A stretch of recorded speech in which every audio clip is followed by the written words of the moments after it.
د هیله میډیا درنو لیدونکو سلام پام وکړئ د نن خبري ټولګې ته کونړ کې د افغان او پاکستاني ځواکونو ترمنځ نښتې شوي په کونړ کې ځایي سرچینو حریت راډیو ته وویل چې له تیرو 3 ورځو راهیسې د دغه ولایت په دانګام او شلتن ولسوالیو کې د افغان او پاکستاني پوځیانو ترمنځ په وقفه‌ای ډول نښتې شوي دي. سرچینو ادعا کړې چې په دې نښتو کې پاکستاني لوري ته مرګ ژوبله هم اړولې ده.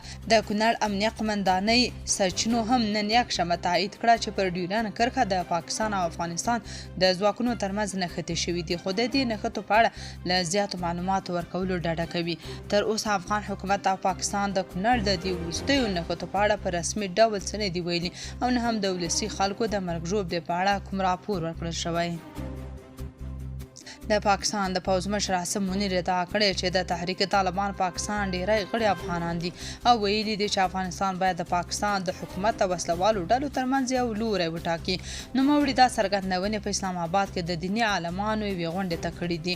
عاصم منیر همداراز ویلي چې د جهاد د فتوا صادرولو صلاحیت د حکومتونو سره دی، نه د افرادو او سازمانونو. هغه ویل د پاکستان ریاست او د رسول الله صلی الله علیه وسلم د وخت د مدینې ریاست سره یو شان دی. د هغه په وینا چې د پاکستان پرته د جهاد د فتوا صادرولو حق بل څوک نه لري. هغه ویل د هند خلاف جنگ کې ما په خپل د الله جل جلاله کومک ولیدو چې را روان و. د نوموړي په خبره چې په نړۍ کې 50 اسلامي هیوادونه دي، خو الله جل جلاله د حرم شریف د ساتلو لپاره پاکستان غوره کړ. دا ځکه چې په ټوله نړۍ کې یوازې پاکستان د کلمې په نوم جوړ شوی. عاصم منیر زیاته کړه چې د پاکستان غوندې د اسلامي نظام مثال په ټوله نړۍ کې نشته. د افغان اهل هنود او سیکانو استازو د چارو ادارې له چارواکو سره په کتنه کې د خپل غصب شوو ځمکو او جایدادونو د بیرته ورسپارلو غوښتنه کړې ده. په دې لیدنه کې یادو استازو د وکالت خط موضوع، یوناني درملتونونو او خپل سراسري شورا اړوند مسایلو په اړه هم خبرې کړې دي. د چارو ادارې نن یکشنبه وویل چې د یادې ادارې د فرهنګي او ټولنیزو چارو رئیس محمد رباني ناصح د افغان اهل هنود او سیکانو له استازو سره د لیدنې پر مهال ویلي چې د اسلامي نظام په چوکاټ کې د هیواد د ټولو وګړو عزت، ځان، مال او حقوق خوندي دي او ټول کولای شي د اسلامي نظام تر سیوري لاندې په آزادانه ډول ژوند وکړي. محمد رباني ناصح ویلي چې یاد ریاست د بیلابیلو ټولنیزو قشرونو د ستونزو د حل په موخه نږدې سل ناستې ترسره کړي دي او د امکان تر بریده ستونزو ته رسیدنه شوې ده. په دې ناسته کې د افغان هندوانو او سیکانو استازو له حکومت ته غوښتنه کړې چې غصب شوي جایدادونه بیرته وسپارل شي. پاکستاني رسنیو راپور وکړه چې پر ډیورنډ فرضي کرښې د لارو بندښت ته دغه هیواد د سترسو په ځانګړي ډول د کینو صادرات له ننګونو سره مخامخ کړي دي. ډان پاکستاني ورځپاڼې په یو تفصیلي راپور کې ویلي چې د صادراتو پر مخ د نوو ننګونو له راټوکېدو سره دې هیواد کې د سترسو د پروسس نیمایي فابریکې تړل شوي دي. په راپور کې راغلي چې که د صادراتو لپاره د بدیل په توګه د ایران له ځمکني لارو څخه هم کار واخیستل شي، د منځنۍ اسیا هیوادونو او روسیې ته د صادراتو حجم د تیرو کلونو اندازې ته نشي لوړېدلی. پاکستاني سوداګر وايي د سمندري باروړونکو کښتۍ او د ځمکني ترانسپورټ لوړ لګښتونه هغه څه دي چې دوی سخت ناهیلي کړي دي او پر دې غور کوي چې څنګه خپلې پانګې نورو هیوادونو ته وباسي. سترې محکمې ویلي چې په کونړ کې 12 کسان د نشهیي توکو د استعمال او لواطت په جرم په عام محضر کې په درو وهلي دي. چارواکو ویلي چې یاد کسان یې 10 تر 9 درو وهلي او له یو څخه تر 2 کالو په تنفیذي بند محکوم شوي دي. ایران وايي په واورو کې بند پاتې 2000 افغان کډوال ژغورلي. ایران وايي چې 2106 تنه ناقانونه افغانان چې د ایران او افغانستان په ګډو پولو کې د واورو له امله بند پاتې شوي وو، د ایران د وسلوالو ځواکونو په هڅو ژغورل شوي دي. د تایباد څارنوال وايي یاد کسان تر درملنې او د قانوني مراحلو تر بشپړېدو وروسته طالبانو ته وسپارل شول. حجت صدیقي د یکشنبې په ورځ ایرنا خبري اژانس ته ویل چې دغه ناقانونه افغانان د درنې واورې او سخت واورین توپان له امله په دغو سیمو کې بند پاتې شوي وو. نوموړي ټینګار وکړ چې دا ناقانونه اتباع د ایران خاورې ته له ننوتلو مخکې د ایران او افغانستان په پوله کې په پیچلو سیمو کې وسلوالو ځواکونو تعقیب کړي وو. هغه زیاته کړه چې د بشر دوستانه مرستو په چوکاټ کې هغو افغانانو ته چې یخ او شدید سړې هوا ځپلې وه د درملنې او هوساینې خدمات برابر شول او درملنه یې شوې ده. د نوموړي په وینا یاد کسان ته درملنې او د قانوني مراحلو تر بشپړېدو وروسته طالبانو ته وسپارل شول.